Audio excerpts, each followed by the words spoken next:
big news. So, for the past 3 days now, the U.S. House of Representatives has been in absolute chaos as the very slim Republican majority struggles to unite behind a nominee for Speaker of the House.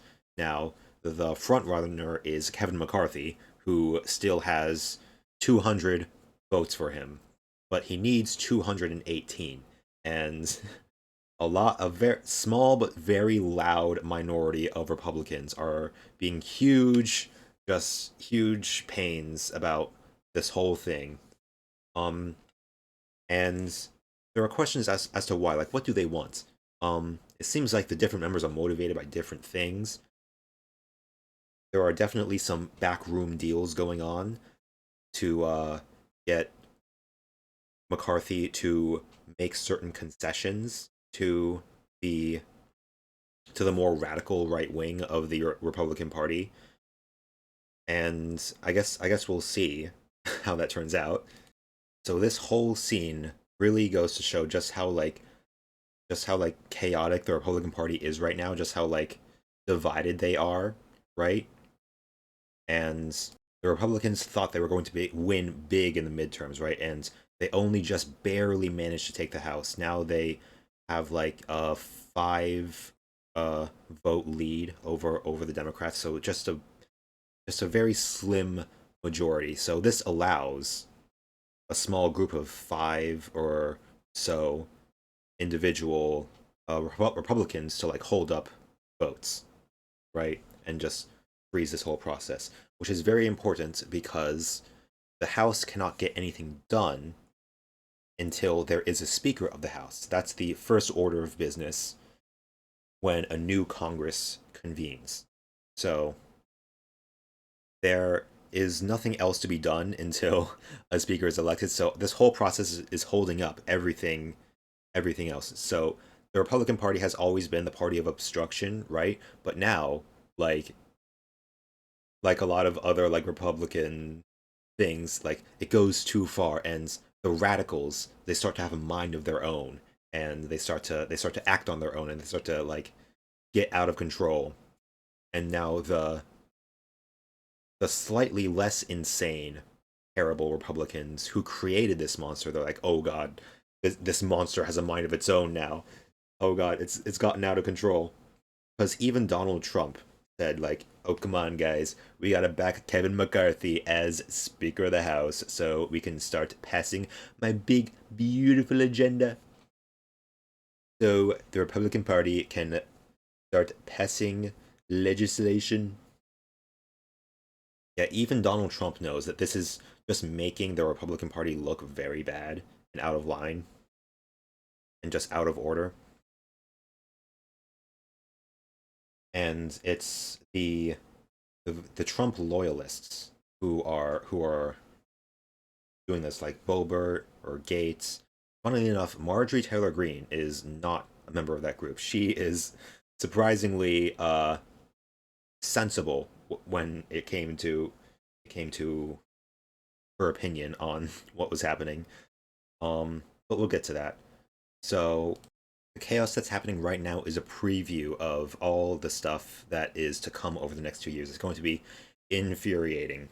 Um, the Republicans are going to obstruct everything that the Democrats want to do because the Democrats still control the Senate, right? They actually increased their control of the Senate by 1 vote. But, stuff has to pass through the House before it gets to the Senate. So I guess we'll see what happens.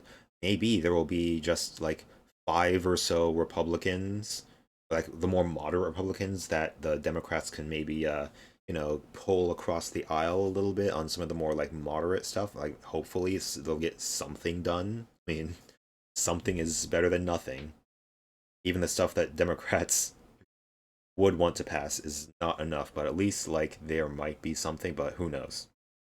Republicans are so like in disarray right now that like it's possible that some of them can slip up and just like be pulled over to the Democrat side. Um, Funnily enough, yeah, Democrats are actually much more organized now than Republicans are. Funnily enough, um, yeah, Democrats have been totally united on this vote. Funnily enough, Hakeem Jeffries, the Democrat nominee for Speaker of the House, got 212 votes. All 11 times. There have been 11 votes over the past 3 days for Speaker of the House, and there's going to be more on tomorrow, Friday. All 11 times, Jeffries has gotten 212, more than Kevin McCarthy got. Kevin peaked at the beginning at 203, then, he slowly started losing votes one by one. Now he's down to 200.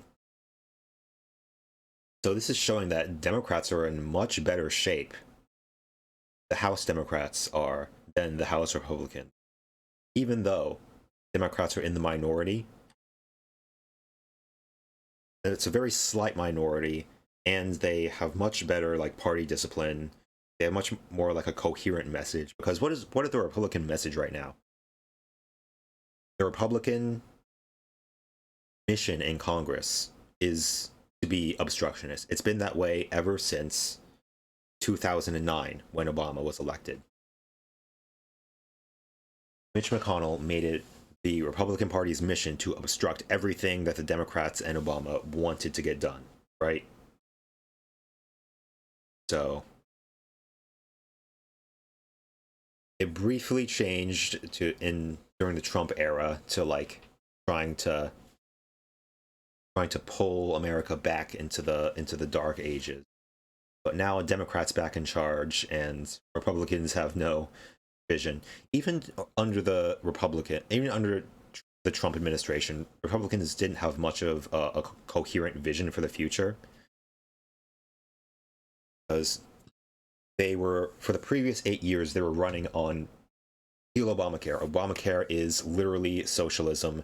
They want to take your doctors. They want to nationalize the healthcare industry, which I wish there wasn't even a public option in there. Yeah, the Democrats did everything they could to compromise with the Republicans. They watered down the healthcare bill so much. It's basically the same as a Republican plan from the 90s. But they still call it socialism, of course. So they were running on repealing Obamacare the past 8 years. Then they had the power to repeal Obamacare, and they repealed parts of it, and the stuff that they kept running, they did not fund very well to make it look bad. And then they passed Trump Care, right? Or they tried to pass Trump Care. It is dead on arrival. And for the rest of the Trump administration, Trump Care was only 2 weeks away. In just 2 weeks, we're going to have a big, beautiful healthcare bill. It'll be the best healthcare you've ever seen, believe me. Everyone's going to be covered at much lower prices. It's going to be Trump Care, the best care, believe me. Even during Trump's debate with Biden, he was like, we're going to have a healthcare bill in 2 weeks. He was still saying that shit. In September of 2020, he's like, we're going to pass a bill in just 2 weeks. Trust me, folks, we're going to get there. Anyway.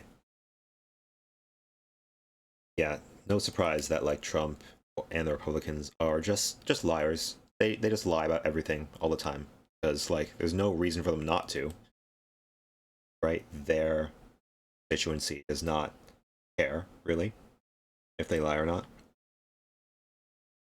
So, oh yeah, the last time it took this many votes to elect a speaker was literally 100 years ago in 1923.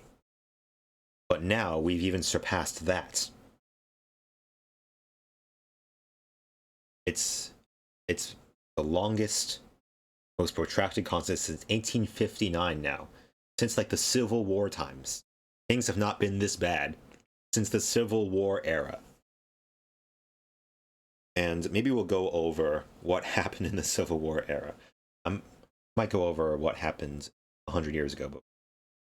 So, McCarthy dispatches emissaries to hammer out a deal with the ultra-conservative rebels, including agreeing to conditions he had previously refused to countenance in a last-ditch effort to sway critical mass of defectors, including allowing a single lawmaker to force snap a vote at any time to oust the speaker, a rule that would effectively codify a standing threat that Mr. McCarthy would be at the mercy of the right wing at all times, be removed instantly if he crosses So yeah, McCarthy is getting desperate. He's already moved all of his stuff into the House Speaker office because he was expecting to get this job, and he's like, "Oh God, I gotta get this job."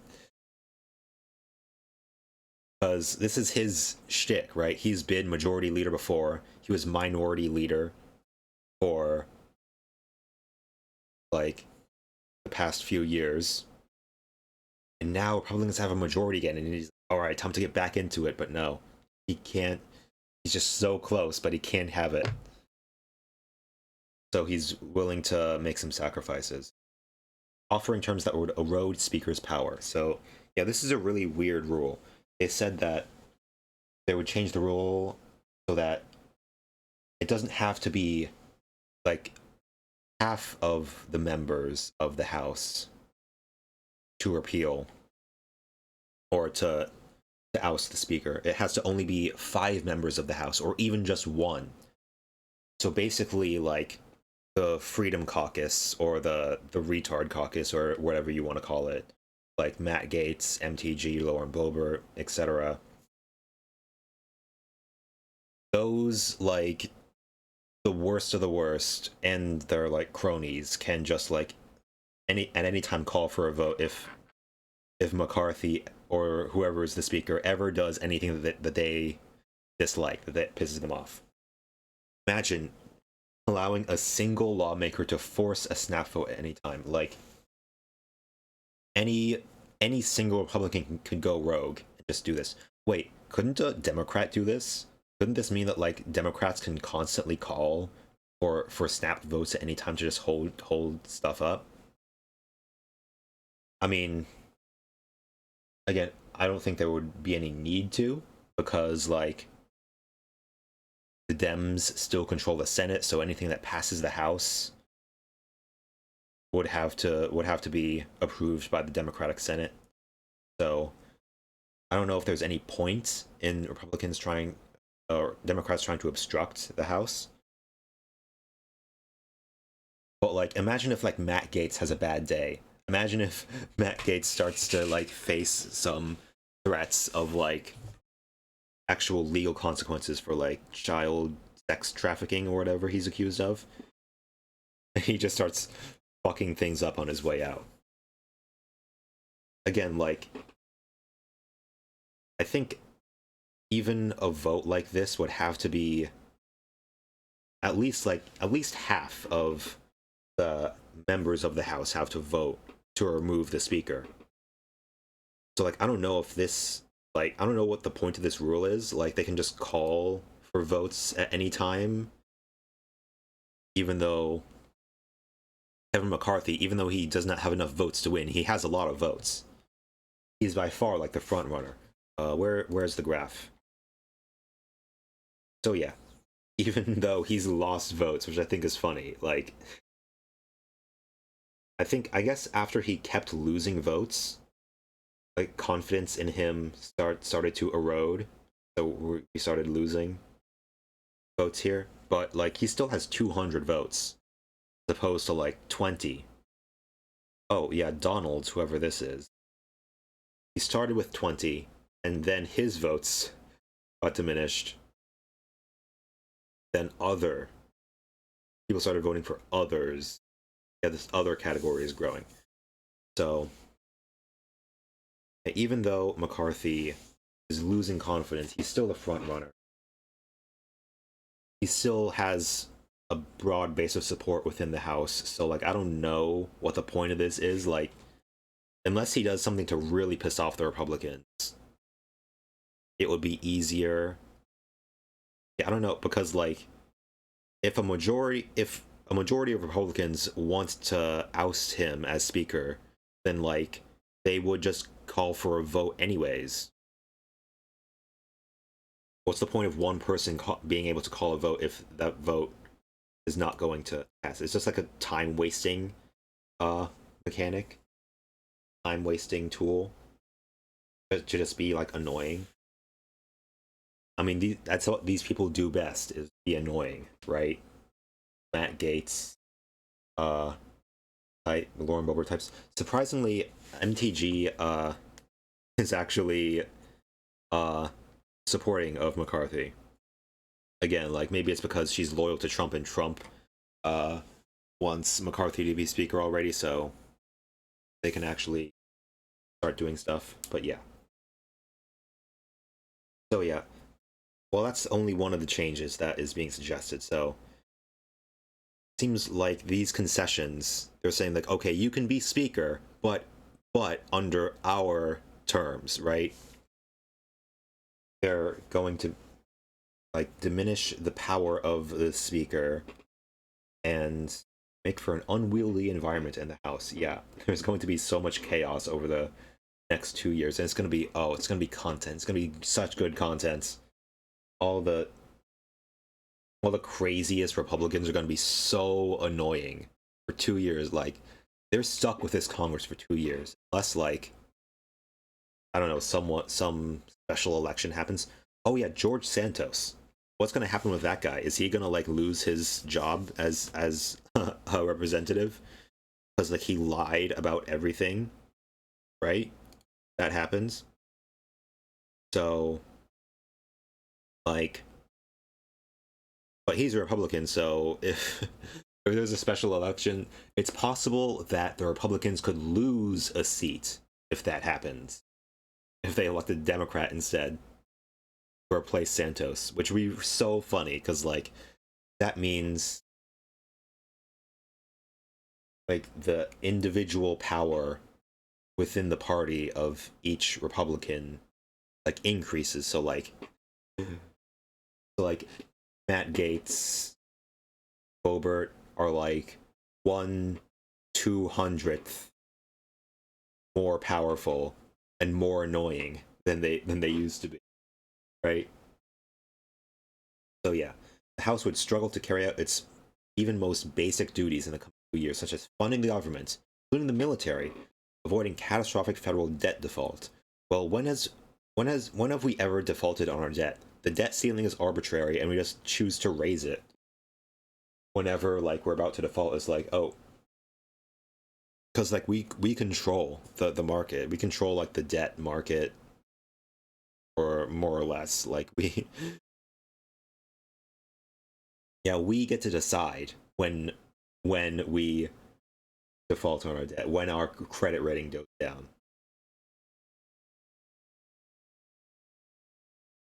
I mean, maybe they're going to like, I don't know. I'm unsure about like the mechanisms around like raising the debt ceiling. Maybe the House would have to vote to raise the debt ceiling, and they wouldn't even be able to do that. Oh yeah, funding the government. If they don't fund the government, then there's a government shutdown. Haven't like government shutdowns only happened because of Republicans? When was the last time a Democrat like bill or caused a Republican shutdown? I think there was like at least one shutdown under Obama, right? But that was caused by Republicans because Republicans were just like they were the party of obstruction at the time, right? And they were obstructing by any and all ways they could possibly do that. And like and of course they blame the Democrats, but they blame the Democrats for everything. It's getting old, and hopefully at least some Americans are catching on to their drift, right? Yeah, and again, nothing can happen in the House until a speaker is elected. So like this is holding up everything. So this is a pretty big deal. Um, and I'm not sure like what their House is going to be doing because like whatever they pass is gonna also have to survive the Senate. So ultimately, the House is just going to be Republicans bickering over the minutia of like, are are you pro Trump enough? Are you a rhino or are you a real patriot? Shit like that. Because like the only things that are going to pass are like the most watered down moderate stuff because they need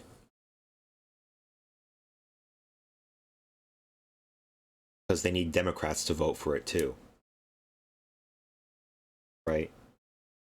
At least, like, if the Republicans are not united and they cannot unite on anything, which might be the case, they're going to have to, right? They're going to have to, like, make some concessions. Lawmakers were losing security clearances. Wait, what? House committee confirmed that if no resolution were reached by next week, congressional aides working for committees could not be paid. The House would lack authority to process payroll on Jan 13th. Wait, what? What is happening? They can't even renew security clearances until they get, like, a speaker elected? While people close to McCarthy said they were hopeful the compromise would soon proceed, enough holdouts support him, no votes had moved by nightfall on Thursday, and it was not known whether they could pick up the converts needed to prevail or how long that might take. The negotiations continued. The House adjourned for the third straight day with no speaker and left the floor on Thursday night. McCarthy said the negotiations had yielded a little movement, denied that the concessions he had offered undermined his own speakership. Had it undercut the power of all the other speakers, he asked, cutting off a reporter who started to respond that right-wing lawmakers had, in fact, previously tried to use the mechanism to oust John Boehner, the Ohio Republican, speakership. So why would it cut mine? It'd only be a weaker speaker if I was afraid of it. So yeah, he's been cutting off reporters left and right over the past few days. He's been really, shut up, Marjorie. He's been really mad. He's been maintaining composure, but just barely, right? So yeah, seems like the radical, like, right-wing Republicans are doing this, like, to like establish their power more clearly. It's unclear why they're doing this, right? Like, even what is the point of, like, asking for these concessions, right? McCarthy suggested he was unworried by the painful events of last week. There are no concessions, said Boebert. The deal is over with him. He does not have the votes. He will not become speaker. So it seems like Boebert genuinely does not want McCarthy to become a speaker, even with concessions. Seems like Boebert is, like, and Republicans are upset about, like, previous stuff that was passed, like when McCarthy was the minority leader over the past few years, which I don't get. I don't get it. I guess to them, McCarthy is like a rhino, right? He's not radical enough for them. And I guess they're upset about, like, the few legislative wins that the Biden administration did get, like the infrastructure bill, the what was it? Was there a climate bill? Was there, like, a Green New Deal kind of bill? I forgot. Oh man, I should know that. They're really upset about the budget that just passed a few days ago, or like a week ago. Because of course they're going to be upset about that. They're not upset about the increased military spending, of course, because there always has to be increased military. But yeah, they're really mad that spending has increased something, because of course they are, right? So yeah, it's unclear why these guys are doing all this. So yeah, nobody knows what the Republicans voting against McCarthy actually want, because their votes are all over the place, okay? They have been voting for all sorts of different people. So we see they've been voting for Jordan at first. Wait. Oh yeah, the first 3 ballots, Jim Jordan got 20 votes. On the last ballot, at least. Before he said, like, guys, I don't want you to vote for me. Please just vote for McCarthy. Jim Jordan himself voted for McCarthy, and he's like, guys, please don't vote. I don't want to be speaker. Yeah, I think that's pretty funny. So after Jordan said, please do not vote for me, I do not want you to vote for me, they switched to Donald's. Yeah, funnily enough, they voted a lot other on the first ballot. Then they united behind Jordan. Then though they switched to Donalds, and then around 4, 5, and 6, they voted for Donalds. Oh yeah, the first 3 rounds were on Tuesday. That was day 1, so this is the next day. Oh yeah, and someone started voting presents. That was one of the votes. That was the vote they lost after round 3. Someone started voting present. We see down here all the ones who did not vote for McCarthy. Victoria Spartz of Indiana's 5th District. What are you doing? She voted for McCarthy the first 3 times, then started voting present. The only one who voted present, by the way. Like, what is the point of that? It's so cucked. Like, you can't even choose a side. The person's like just a fence sitter, right? It's like, and she supported McCarthy at first, so now she's like, seems like, yeah, after the first day especially. Oh, on the first day, McCarthy lost 1 vote. Then the next day, Victoria started voting present. So yeah, it seems like after the first day, support in or confidence that he would be able to win began to erode. And so I guess Victoria Spartz is just hedging her bets now. She's sort of playing both sides, but sometimes when you play both sides end up despising you, right? You gotta commit to something, man. You voted for him 3 times already, you might as well just commit to it, right? So anyway, 4, 5, 6 ballots were held on Wednesday. On all 3, 20 of McCarthy's opponents voted for McDonald's, marking the first time both parties nominated a Black American as Speaker. Oh wow, Donalds is black. Byron Donalds. Well, that's good. Yeah, GOP is getting more progressive by the day. Good job, guys. Yeah, 1 member voted present. And the 7th ballot was held on Thursday. So it seems like today is Thursday night. So they held 5 ballots on Thursday. 19 cast ballots for Donalds, 1 for former President Trump, while 1 member voted present. And you'll never guess who voted for Trump. It was none other than Matt Gaetz himself. If members don't vote for an alternative to McCarthy by voting present, their protest votes effectively only count half as much since they lower the threshold for victory. Becoming Speaker, someone needs only a majority of those casting a ballot for an actual... oh, okay. So if they're voting present, then maybe they only need 217 to win? Maybe? 8th ballot saw internal shifts within the total, with 2 votes moving from Donalds to Kevin Hern of Oklahoma. And then Hern had not been nominated. On the 9th ballot, Hern gained a 3rd vote, 1 that had gone to Trump and 1 member was absent. And then support for Hern grew. But apparently Hern does not want to be Speaker either. They're like, come on now. Come on now, I'm voting for McCarthy. Yeah, so Hern is not on this list of people who did not vote for McCarthy. So like, seems like these are just protest votes, right? They're not voting for any of these people. They're just voting against McCarthy. You can see now, like, the number of others has been increasing, right? Seems like they united around 1 person, and then on the 3rd day of voting, things just started getting chaotic. They held 5 votes in 1 day.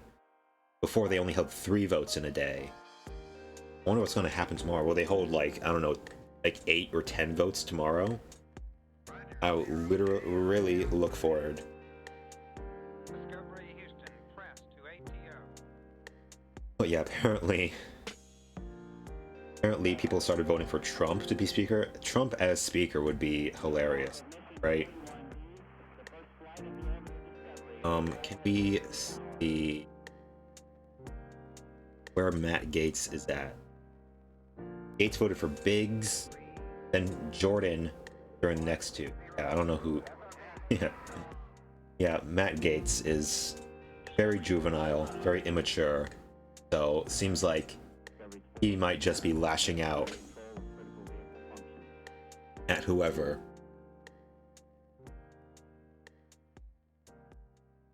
In whatever way he can, right?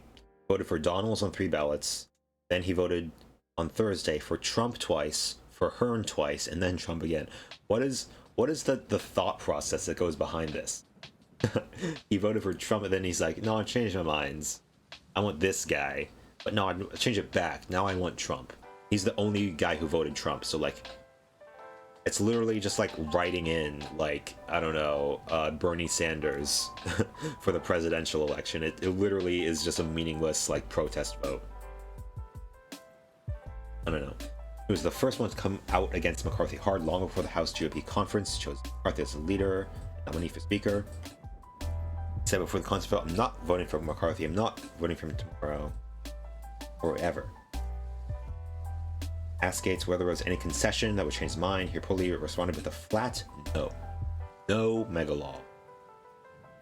So, Gosar is also a more radical person. Freedom Caucus member from Arizona switched his vote to Jordan. Voted for him on the 3rd, then switched to Donalds. Only member to vote against the last 3 GOP nominees speaker. Oh, he voted against Boehner and Ryan. Wow, that's, yeah. Crazy. So Lauren Boebert, seems like she just does not want... Yeah, Lauren Boebert and Matt Gaetz just do not want him to be the speaker, I guess, because, like, they made some speeches about, like, how they're upset about the job that he's done, but it's like, what was he supposed to do to please them? I would imagine no Republicans voted for, like, the stuff that passed the House over the past 2 years, right? Yeah, so this is the amount of votes for the Build Back Better Act, or the Inflation Reduction Act, whichever you want to call it, that was passed on October 16th of last year. All Republicans, all 212 Republicans at the House at the time voted against it. All but one of the Democrats voted for it. So, if anything, yeah, if anything, it's the Democrats that lack party discipline, at least here, right? And right, this is the roll call 385. So, like, sometimes House members just do not show up to the House to do their jobs. Who knows? Maybe there are more important things that they have to do at that time. Maybe they're sick or something. Maybe they're just lazy. But yeah, whoever is at the House at the roll call time are the ones who are voting, and all the others who are not there, their votes don't matter. Oh, not voting, 1. And remote voting by proxy, is that a thing? Okay, what? I guess 1 person wasn't there, right? So yeah, this was the big bill, right? The Build Back Better Act. This was the flagship piece of legislation. And, like, all House Republicans voted against it. So, like, I don't know what they wanted. Oh, funny. The one person who was not voting was the Republicans. Maybe if McCarthy whipped the votes hard enough and got this one guy to show up, they would have still not won. Yeah, so I don't know. It seems like the radical right wing are just, like, upset that good things happen, and they're so upset they're just lashing out at whoever they can. right now that person is McCarthy, right? But in conclusion, this is a very good preview of all the chaos that is to come over the next 2 years. It's going to be very fun covering it, and I'll be with you all the way, covering all the ups and downs, all the crazy shenanigans that occur. Who is going to be the villain of Congress this week or this month? Ooh. All right. Marjorie Taylor Greene, surprisingly coherent and cogent. Someone else and be willing to vote. A broken clock is right twice a day, you know, The and American people, no and- matter how you vote or and yeah, Marjorie is the most broken clock. So she says, the American people, no matter how you vote, are sick and tired of drama, and this is nothing but drama. sick and tired of drama, and this is nothing but drama. We're on multiple days now with multiple candidates from this group, so I'm not sure how Lauren Boebert on one hand can demand so much out of Kevin McCarthy, but then demand nothing out of someone else and be willing to vote for them to be speaker. That's not serious. I don't think that's leadership, and I really see it as more obstruction than progress. Yeah, so a rare W from MTG. Yeah, maybe she realized that her brand is toxic, and she's like, everyone thinks I'm crazy. I'm a crazy bitch, so I gotta tone it down a little bit. I gotta say at least one like thing that is like kind of smart and like kind of relatively smart. She wouldn't use that word. That's a too big word for her. She's like, I gotta say something kind of reasonable once in a while, you know, to make it seem so there are at least some clips out there of me not being a crazy like weirdo. Yeah, that's my impression. That's my impression of Marjorie Taylor Greene, the divorced woman girl boss of the GOP. Yeah, seems like I said, she's totally like a Trump loyalist, so, and even Trump knows that like the holding up the House Speaker is BS, right? Maybe she's just taking orders directly from Trump instead of like forming this radical rebel group that's like disobeying Trump even. Crazy. Yeah, they're just super mad. They're just mad and they're coping. They're coping super hard. And some people are drawing comparisons to the Brianna Joy Gray's idea of like force the vote, right? So yeah, Jimmy Dore and Brianna Joy Gray are out on Twitter saying like this is vindicating them, like this is a proof of concept that force the vote could work. Like the idea of some progressive caucus in the House like refusing to vote for Nancy Pelosi until like they have a vote on Build Back Better or Medicare for All. Yeah, there's like, we're not gonna vote for you, Nancy, until you allow us to have a vote on Medicare for All. And it's like even if they do have a vote on that, it's like what's the point there? Even if it somehow passes the House, it's not going to pass the Senate. So like it's just a virtue signal, right? It was never going to work, and it's making the Republican Party look really bad right now. This is like the Republican version of forced vote, right? And it's just showing like it's just a huge clusterfuck. It's holding up everything, and yeah. Noah Schnapp came out. He's gay now. Oh, good for him. Yeah, so if any, it's like, yeah, these guys are like so fucking dumb. BJG says they criticize the ask because they do not understand the power. No, you don't understand. Yeah, just like these guys are fools. Just as always. They've always been. Jimmy Dore, huge lol cow. He's part of the MAGA communism crowd. Right? So, yeah. Good for him. Yeah, if anything, the chaos surrounding this right-wing version of Force the Vote, yeah, like at least like the Force the Vote was like to try to pass Medicare for All. It wouldn't have worked, but at least like there was a goal there. There was like an achievable, concrete goal. This though, this is just like pathetic. I don't even know what they want. Like, what do they want? They just want like a more radical right-wing person to be speaker. It's just, yeah. Anyways, we'll see where all this goes, and yeah, it's a fun preview of the chaos that is to come. So, yeah, we'll cover it live, more or less.